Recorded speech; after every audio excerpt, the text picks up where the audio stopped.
I'm Scott Coolidge for Cool Pictures News here at City Hall. And on November the 28th, 2016 at 6:15 p.m., picketers were protesting to keep the Dionne Quints Museum here in North Bay. And among some of those people were Jeff Fournier and Joshua Pride, and they had this to say.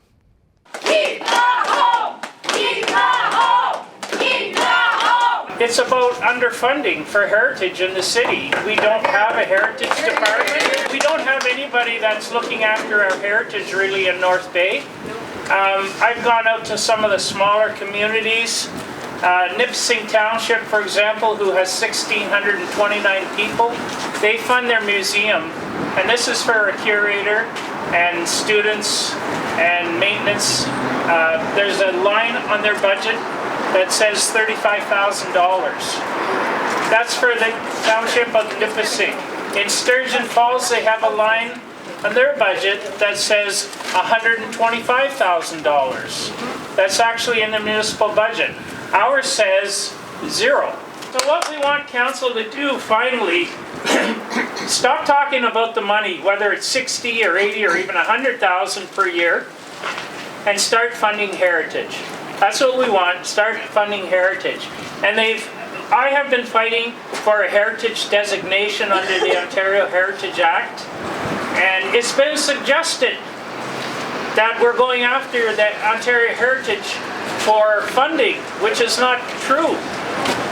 Once you get a heritage designation for a property, you get certain tax breaks. You also get certain opportunities to get extra funding from provincial and federal sources. So without that heritage designation, you don't have those opportunities. The one thing we shouldn't forget in all of this is the Dionnes, for sure. That's right. There's two survivors here, and as a city, we have an ethical and a moral obligation to treasure and to respect their wishes. And their wishes,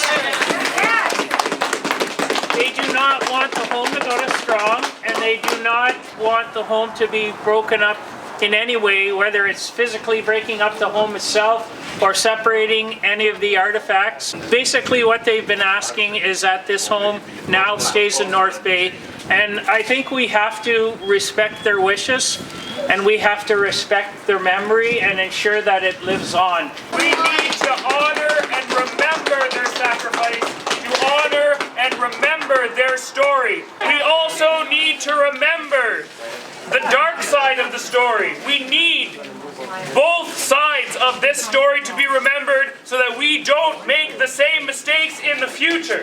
After the protest was over, many people flocked into City Council to discuss with councillors about the Dionne Quints Museum. One of those people was Jeff Fournier. Jeff mentioned to City Council that he felt that City Council did care about the heritage of the city of North Bay. Now, Cassidy Allard, a 10-year-old girl from Rutherglen, spoke to City Council and pleaded with them to keep the Dionne Quints Museum here in North Bay. After Cassidy was done, a round of applause was heard throughout the City Council, and Mayor Al McDonald actually congratulated her on a job well done.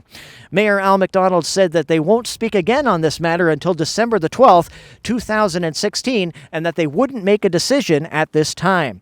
City councilors seemed very receptive to new ideas that were brought forward, and they also seemed very receptive to hear about what the people of the city of North Bay had to say about the Dionne Quints Museum. People like Cassidy Allard, a little 10-year-old girl from Rutherglen. For Cool Pictures News, I'm Scott Coolidge. Cool Pictures is a non-profit production company for the people.